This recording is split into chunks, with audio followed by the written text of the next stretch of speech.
మన పిల్లల భవిష్యత్తు కోసం వారికి బంగారు బాట వేయాలంటే సరైన స్థలం ఎంచుకోవాలి. మీ పెట్టుబడికి నమ్మకమైన వేదిక Srivasavi projects.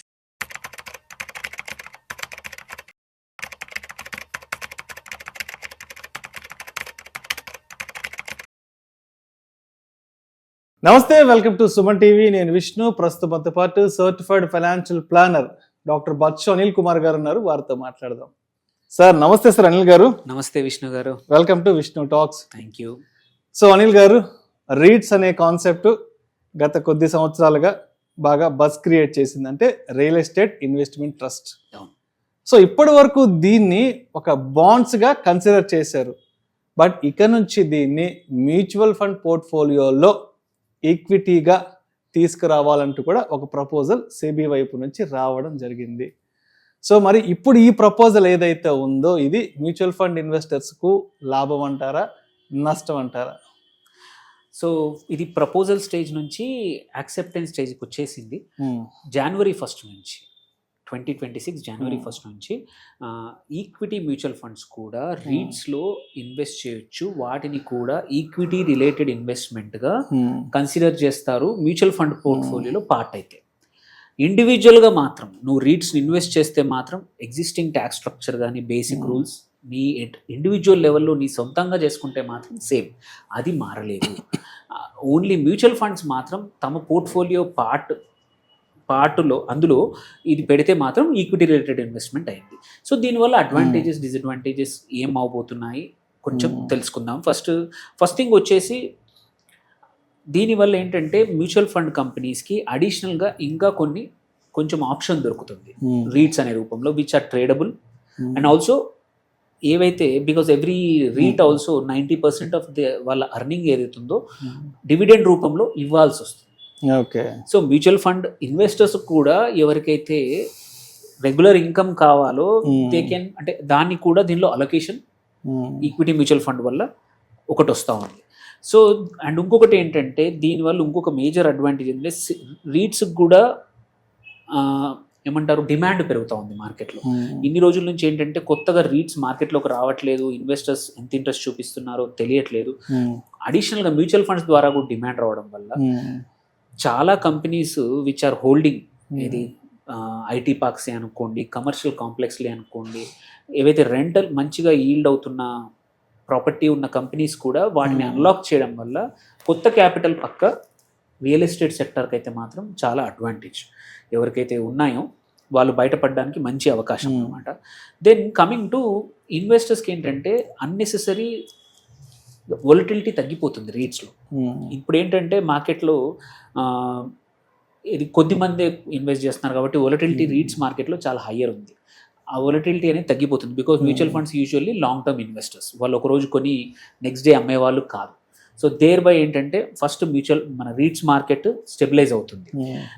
Then mutual fund ఇన్వెస్టర్స్కి advantage ఏంటి, ఇంకో కొత్తగా ఆప్షన్స్ వచ్చాయి. ఇది వీటిని కూడా యాడ్ చేయడం వల్ల పోర్ట్ఫోలియోలో కొంచెం డైవర్సిఫికేషన్ పక్కా పెరుగుతుంది. ఎందుకంటే దే ఆర్ రెగ్యులర్గా ఈల్డ్ ఇస్తున్న యాసెట్స్ ఒక స్టడీగా పెరుగుతాయి, వొలటిలిటీ అనేది తగ్గుతుంది. అది ఈ second thing. And even amphi కూడా తొందరలో ఈ రీట్స్ని సపరేట్గా ఒక ఇండస్ట్రీ లిస్ట్గా తయారు చేసి అడ్వైజర్స్కి ఇన్వెస్టర్స్ కూడా మనం ఏ రీట్స్ ఉన్నాయి, ఎవరు ఎక్కడ చేస్తున్నారు. సో ఇప్పుడు నేను నా క్లయింట్కి సజెస్ట్ చేయాలంటే వాళ్ళు XYZ మ్యూచువల్ ఫండ్ ఈ రీట్స్ని ఇన్వెస్ట్ చేస్తూ ఉంది, బట్ నాకు ట్రాక్ చేయడానికి కావాలి, ఇన్ని రోజులు దానికి సపరేట్గా ఇన్వెస్ట్మెంట్ కాబట్టి నేను ఎక్కువ ట్రాక్ చేయాలి, దాన్ని కూడా ఒక ఇండస్ట్రీగా ట్రాక్ చేసి యాంఫీ డేటా ఇవ్వబోతుంది అనమాట. So that way amphi track చేయడం వల్ల మనకు బెటర్. అండ్ ఇంకొకటి ఏంటంటే Day 1 నుంచి, అంటే Jan 1 నుంచి అన్ని ప్యాసివ్ ఫండ్స్ ఇప్పుడే యాడ్ చేయట్లేదు రీట్స్ని, బట్ జూలై 1 నుంచి, అంటే ఒక 6 నెలల తర్వాత జూలై 1 నుంచి ఈవెన్ ఇండెక్స్ ఫండ్స్ ఏవైతే ఉన్నాయో అవి కూడా రీట్స్ని యాడ్ చేయొచ్చు వాటి ప్యాసివ్ పోర్ట్ఫోలియోలో. So first mutual funds start చేస్తున్నాయి, దెన్ 6 months తర్వాత ఇండెక్స్ ఫండ్స్. ఎందుకు అంటే సడన్గా అందరూ కొనడం అమ్మడం చేయబోతారు, దానివల్ల మార్కెట్ ఒకేసారి రీట్స్లో ప్రాబ్లం వస్తుందని చెప్పి 6 months టైం ఇండెక్స్ ఫండ్స్కి ఇచ్చింది. సో ఆ లోపల ఇండెక్స్ ఫండ్ మేనేజర్లు కూడా వాళ్ళ పోర్ట్ఫోలియోలో స్లోగా రీట్స్ని యాడ్ చేస్తారు.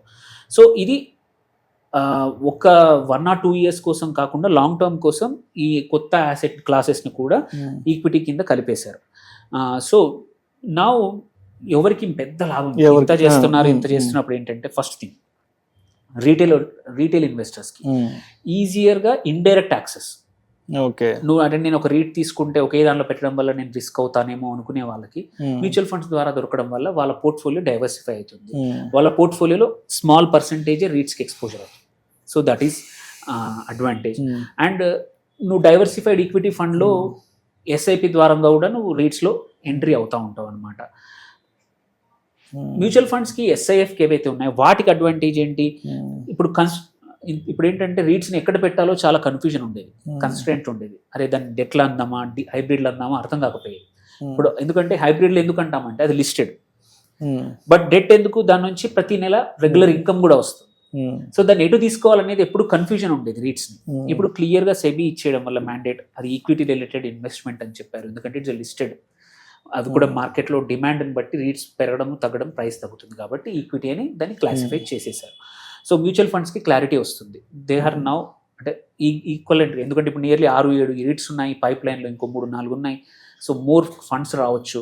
సో వాళ్ళకి ఈజీ అవుతుంది బ్యాలెన్స్ చేసుకోవడానికి. ఈల్డ్ కూడా అడ్వాంటేజ్ ఏంటంటే వాటి నుంచి రెగ్యులర్గా వచ్చే ఈల్డ్ని బట్టి they can include in dividend yielding ఫండ్స్లో పెట్టుకోవచ్చు, హైబ్రిడ్ ఫండ్స్లో పెట్టుకోవచ్చు, అగ్రెసివ్ హైబ్రిడ్లో పెట్టుకోవచ్చు. ఎక్కడైతే డివిడెండ్ ఎక్కువగా ఎక్స్పెక్ట్ చేస్తున్నారో వాళ్ళు they can add REIT as their portfolio. Developers important ఏంటంటే రీట్ స్పాన్సర్స్ డెవలపర్స్ ఎవరైతే ఉన్నారో రియల్ ఎస్టేట్లో వాళ్ళకు స్ట్రాంగ్ కొత్తగా దీనివల్ల ఏంటంటే డిమాండ్ వల్ల ఫండ్ రైజింగ్ కేపబిలిటీ పెరుగుతుంది. రియల్ ఎస్టేట్ సెక్టర్కి ఇది ఒక మంచి అడ్వాంటేజ్ అనమాట. ఎస్పెషల్లీ సిటీస్ లైక్ ముంబై కానీ బెంగళూరు కానీ హైదరాబాద్ లాంటివి ఎక్కడైతే ఐటీ పార్క్స్ చాలా ఉంటాయి, ఐటీ పార్క్స్ లాంటివి కానీ పెద్ద పెద్ద కమర్షియల్ కాంప్లెక్స్లు కానీ మాల్స్ కానీ క్యాన్ బి ఎగ్జిటెడ్. అండ్ కొత్త క్యాపిటల్ రావడం వల్ల ఇంకా సెక్టర్కి బూస్ట్ అవుతుంది. అదొక మేజర్ అడ్వాంటేజ్. సో అందుకోసం మీరు చూసుకుంటే ఏంటంటే ఇప్పుడున్న ఫండ్స్లో మొత్తం డెట్లో ఉన్నాయి, కొత్త వాటిలో మాత్రం ఈవెన్చువల్గా స్లోగా మారుతాయి. డెట్ వాటికి కూడా టైం ఇచ్చారు 6 months వరకు మెల్లిగా ఎగ్జిట్ అవ్వమని. ఎందుకంటే it's not anymore Jan 1st నుంచి డెట్ కాదు. అట్లా అని చెప్పి ఆల్రెడీ ఎగ్జిస్టింగ్ ఉన్న వాళ్ళకి ఇబ్బంది కదా. ఎగ్జిస్టింగ్ మ్యూచువల్ ఫండ్లో డెట్ మ్యూచువల్ ఫండ్లో ఉన్న వాళ్ళకి ఇది ఇబ్బంది అవుతుంది. రీట్స్ వాళ్ళకి 6 నెలలు టైం ఇచ్చారనమాట. 6 నెలల లోపల మెల్లిగా ఎగ్జిట్ అవ్వండి అని. సో అది ఎక్కడ ప్యానిక్ అవ్వాల్సిన అవసరం లేదు. రీట్స్ అవ్వడం వల్ల నాకు existing mutual fund debt especially debt ఫండ్స్లో ఉండడం వల్ల వాళ్ళు రీట్స్ అమ్మేశారనుకో సడన్గా ప్రైస్ కొలాప్స్ అవుతాం, ఆర్ వీళ్ళు సడన్గా కొనడం వల్ల ప్రైస్ పెరగడం కాకుండా. సో సెబీ ఏంటంటే 6 నెలల టైం ఇద్దరికి ఇచ్చింది కాబట్టి అటు కొనే వాళ్ళకి ఇటు అమ్మే వాళ్ళకి సో పెద్దగా ఇష్యూ ఉండదు. కాకపోతే యాజ్ ఎ ఇండివిజువల్గా మాత్రం ఇప్పుడు ఇవన్నీ పక్కన పెడితే మ్యూచువల్ ఫండ్ పక్కన పెడితే నేను ఒక ఇండివిజువల్ ఇన్వెస్టర్స్ నా దగ్గర రీట్స్ ఉన్నాయి, ఏం చేయాలి? It is time to hold. Because దీనికి నువ్వు ఇప్పుడు దగ్గర ఉన్న రీట్స్కి మోర్ మీనింగ్ ఇచ్చారు, ఇంతవరకు లేని దానికన్నా ఇప్పుడు ఎక్కువ మందికి ఇచ్చారు. So there will be more trading కానీ మోర్ అవేర్నెస్ రీట్స్ మీద రాబోతూ ఉంది, మోర్ డిమాండ్ రాబోతుంది. నువ్వు ఎప్పుడు నమ్మాలన్నా కొనడానికి మ్యూచువల్ ఫండ్ కంపెనీస్ కూడా ఉంటాయి కొనడానికి. So that is an advantage as a individual this. And pre tax sealed already నీకు తెలుస్తూ ఉంది. సో మోర్ పాపులారిటీ పెరగడం వల్ల మోర్ రీట్స్ వస్తాయి, మోర్ వెరైటీ వస్తుంది. So as a investor individual investors మాత్రం ఒక సీరియస్గా తీసుకోవడానికి రీట్స్ని రాబోతూ ఉంది. వొలటిలిటీ తగ్గే అవకాశం ఉంది. నెక్స్ట్ ఒక 6-7 నెలలు మాత్రం కొంచెం ఉంటుంది, బట్ తర్వాత మాత్రం రీట్స్ ఆర్ మోర్ స్టేబుల్. నీకు క్యాపిటల్ ఒక లార్జ్ క్యాప్లో పెట్టమంటాం మనం, ఇది ఎక్కువగా వొలటిలిటీ వద్దనుకుంటే. రీట్స్ ఈవెన్చువల్లీ ఒక 1 year తర్వాత ఆ స్టేటస్ రావచ్చు. ఎందుకంటే అంత పెద్దగా అక్కడ ఆల్రెడీ వాళ్ళకి లాంగ్ టర్మ్ లీజెస్ ఉంటాయి, 7% 8% రిటర్న్స్ వస్తాయి. ప్లస్ వాల్యూ ఆ సిటీని బట్టి రియల్ ఎస్టేట్ని బట్టి పెరుగుతూ ఉంటుంది underline value.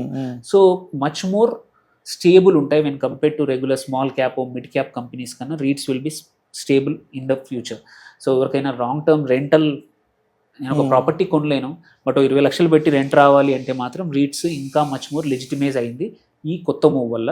On the whole real ఎస్టేట్కి అండ్ ఎగ్జిస్టింగ్ ఇన్వెస్టర్స్కి అండ్ మ్యూచువల్ ఫండ్ ఇన్వెస్టర్స్ కూడా అందరికి కూడా ఒక మంచి శుభ పరిణామమే. వేరే కంట్రీల్లో ఆల్రెడీ రీట్స్ని ఈక్విటీ లాగా ట్రీట్ చేస్తున్నారు. We were slow but it ఈ స్టార్టెడ్.